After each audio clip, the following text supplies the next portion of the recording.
All right. So with this said, let me read a couple more things about Travis Hunter and this marriage. And again, I want to make it clear, I'm not here disparaging Travis or this woman. I told you I don't like the tattoos. I ain't gonna lie, but that's just me being an old man. But I do think the tattoo sleeve is a little bit much. But whatever, that's to each his own.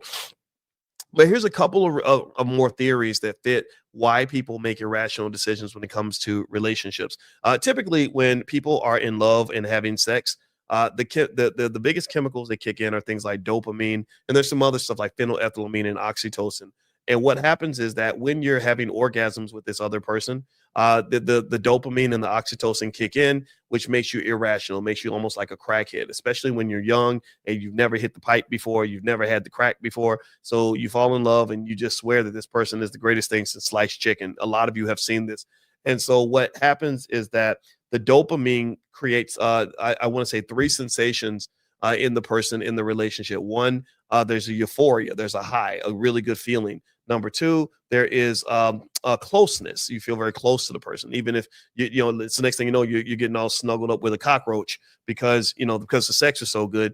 And then number three, there's relaxation. You feel very relaxed around the person. You let your guard down, stuff like that. That's how people get exploited and taken advantage of. A lot of hobosexuals take advantage of that. The hobosexuals are the men that go and sleep with lonely older women for money. So they give them really good sex, and then when you let your guard down, he comes and takes all your money. I've seen that happen. All right, so another theory is something called loss aversion, and so a lot of people believe that signing a prenup is like planning for failure. Like you're sort of saying that we're planning to get a divorce. And because most people fear loss, because most people are afraid of the loss, like I'm afraid of losing you, then I'm not going to plan for losing you because I want to believe that I'm never going to lose you.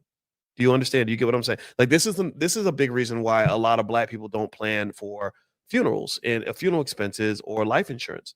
A lot of families have no talks about life insurance because they don't want to imagine mama being dead. They don't want to imagine daddy being in a casket. So because you don't want to imagine your mama, daddy, sister, brother, sibling, child, whatever in a casket, you just block it out. You're experiencing what prospect theory refers to as loss aversion. You're so scared of the loss that you make no plan for the loss. So then when the loss actually inevitably occurs, something like death, then you get screwed financially. Next thing you know, you're on GoFundMe begging the church to help you bury your daddy.